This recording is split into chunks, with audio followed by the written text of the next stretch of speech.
안녕하십니까. 이번 시간에는 취업, 취약계층 준비된 창업, 그것도 다음 시간으로 저소득층 준비된 창업 시나리오에 대해서 살펴보도록 하겠습니다. 저소득층, 단적으로 말해가지고 신용 불량자일 수도 있을 거고, 생계에 지금 이 장기 구직자, 아까 취업, 취약계층 중에서도 소득이 정말 낮은 부분들, 그분들은 도대체 어떻게 또 일자를 갖다가, 이게 준비된 작업은 내 일자를 스스로 만드는 과정이라고 그랬죠. 이분들은 어떻게 그거 할 건지에 대해서 접근 방법을 알아보도록 하겠습니다. 먼저 이분들은 저소득층, 대출 안 되죠. 소득이 없기 때문에 대출이 안 나옵니다. 신용카드 발급 안 되는 분들도 많죠. 정책자금, 신용도가 낮으면은 이런 부분에 대해서는 정책자금을 받는 보조금, 그 일부 아주 적은 부분에 대해서만 할 수 있죠. 이분들 대체적으로 자신감이 떨어져 있는 상태입니다. 의욕이라든지 그런 부분에 상당히 떨어져 있는 상태입니다. 재창업을 하려고 해도 이런 부분이 의욕 때문에 힘듭니다. 이분들은 한번 강약 정리 살펴보도록 할까요? 강점이 있습니다. 저소득층도. 첫 번째 실패 경험입니다. 실패 돈 주고 못합니다. 보통 사업을 갖다가 하다가 우리 사업을 잘못하면은 폐가 망신한다 해가지고 가족들 전체가 같이 힘들어지죠. 가족들, 때로는 가족들도 극단적인 선택을 하게 되고, 정말 우리는 사업을 갖다 실패를 했을 경우에는 이런 거 많은 부분 들입니다. 또 하나의 강점은 적은 생활비. 정말 저소득층 분들은 생활비 적게 됩니다.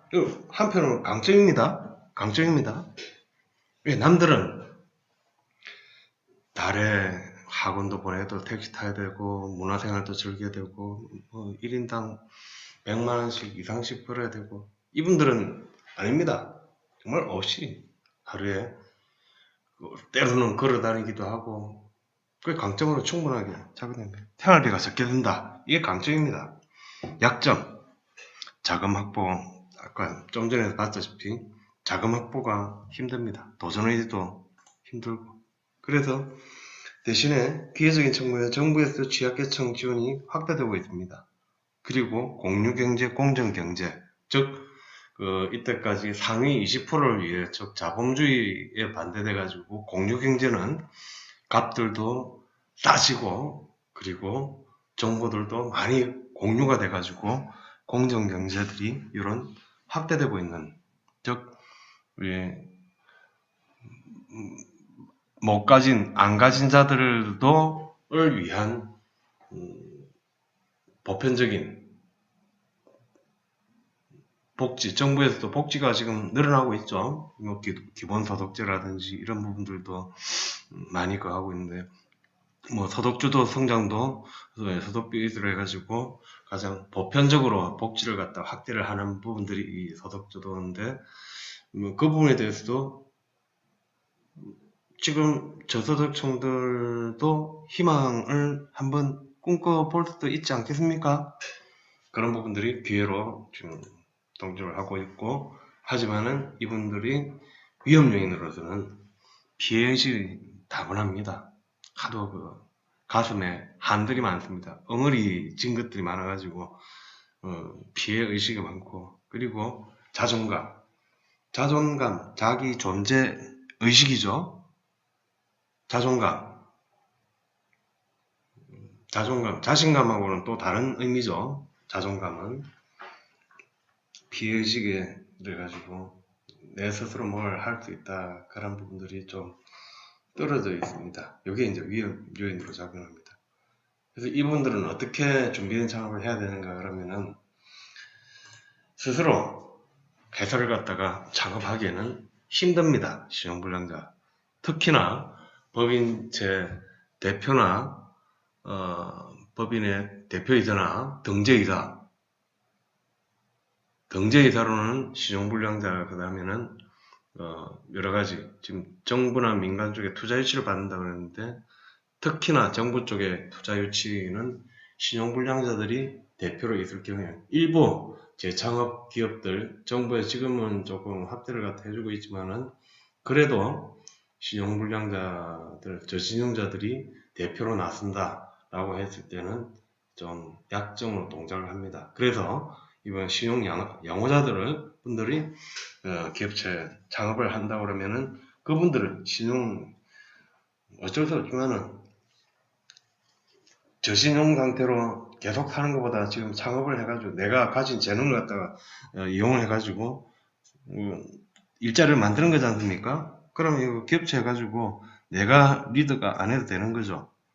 굳이 안 해도 된다라고 했을 경우에는 신용 양호자가 대표를 갖다 쓰고, 저신용자나 신용불량자분들은 연구소나 직원으로 들어가가지고 기술들을 갖다가 회사를 서포팅을 해주는 형태로 접근을 갖다 합니다. 이렇게 돼가지고 다른 쪽에 외부의 협력을 갖다 받아서 들어가는 거고, 저기 쪽에서도 다모이 쪽에서도 저소득층만 별도로 해가지고 준비된 창업 교실을 운영을 할 겁니다. 그래서 준비된 창업 온라인 교육, 요 지금 유튜브 교육들도 다양하게 받으실 수 있고, 그리고 준비된 창업 교육도 하고, 이분들을 위해 가지고 이 기업들은 특별하게 관리를 갖다 해주는 컨설팅, 코칭도 할 겁니다. 그래서 이런 자활센터, 보건복지부의 자활센터, 그리고 노동부의 취업성공 패키지, 고용센터에서 주로 민간 위탁기관도 있지만은 그쪽에서 취업자들을 갖다가 장을 하고 있는데, 이쪽에서 그럼 많이 실업자들 많죠. 그 중에서 재능을 찾아가지고 창업을 갖다가 한다라고 했을 때는 충분하게 일자리를 만들 수 있는 부분들이 있죠. 그래서 이분들을 통해 가지고 교육을 통해 가지고 준비된 창업을 해서 양질의 법인이 나오는 거죠. 지식재산권, 법인, 연구소, 기술가치평가, 벤처기업, 요 요건들을 갖다 갖춘 법인을 충분히 만들 수 있는 거죠. 만들어졌다라고 하면은 이분들에 대해서도 마찬가지로 저소득층 협동조합을 만들 겁니다. 만들어서 이 저소득층 중에서도 기획, 인사, 재무, 회계, 세무, 법무, 디자인, 영업, 홍보, 마케팅 같은 그 직능별로 구성해가지고 이분들이 이 저소득층에 준비된 창업 교육을 받은 분들이 지금 협동조합으로 직원으로 가입을 할 수도 있고, 조합원으로 가입을 할 수 있을 수도 있고, 개인으로 할 수도 있고, 법인이 즉 창업기업이 사업자로 들어갈 수도 있는 거죠. 여기에는 이 협동조합에는 다중이해관계자, 즉 소비자, 사업자, 직원, 투자자들도 같이 어우러져 가지고 섞여가지고 협동조합으로 가입을 할 수 있습니다. 가입을 해서 서로가 수요자들, 여기에 소비자로 들어온 협동조합 조합원, 그리고 사업자로 얼마든지 이 협동조합을 통해 가지고 서로 가진 내가 재능이 있다 그러면 프리랜서도 전문가들도 이쪽 협동조합에 가입을 할 수 있겠죠. 여기 협동조합은 저신용자라 해가지고 저소득자라 해가지고 협동조합 가입을 못하는 거는 아니죠. 저소득자가 들이 위해서 하는 거기 때문에 가장 그런 저소득자들 위주로 협동조합을 갖다 구성이 되겠죠. 그 중에서 다른 쪽에 정부기관에서도 아까 사회적 기업이라든지 사회적 경제 쪽에서도 저소득층을 위해서 법률 이런 부분들이 많이 지원을 받을 수 있습니다. 그런 쪽하고 그런 협동조합과의 연계를 통해가지고 얼마든지 저소득층이 사업을 갖다 한다는 지원을 받아낼 수가 있습니다. 그렇게 그런 판을 갖다 만들 겁니다. 그렇게 해가지고 수요자 기업들이 구성이 된다. 협동조합을 만들어서 이 저소득층도 스스로 일자리를 갖다 만들고 스스로 창업을 갖다 하고 또 이쪽에 서로 그 협동조합에서는 이 기업들이 다시 안 떨어질 수 있도록 서로 도우면서 그걸 할 수가 있는 거죠. 그러면은 저소득층도 얼마든지 일자리를 갖다가 스스로 만들어낼 수 있다라고 확신을 하고 있고, 그런 점에서 다모에서도 이런 저소득층 준비된 창업교실과 저소득층 협동조합을 통해 가지고 저소득층 분들도 얼마든지 벤처기업 만들어 가지고 새로운 재기를 갖다가 할 수 있도록 그렇게 만들어지도록 지원을 할 것입니다. 여기까지 저소득층 준비된 창업교실 창업 시나리오에 대해서 말씀드렸습니다. 기운 냅시다. 저소득층 이라고 해가지고 절대 움츠리지 말고 기운 냅시다. 파이팅입니다.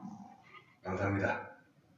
다음 시간에는 재기자, 저신용자와는 또 다르게 재기자 준비된 창업 시나리오에 대해서 살펴보도록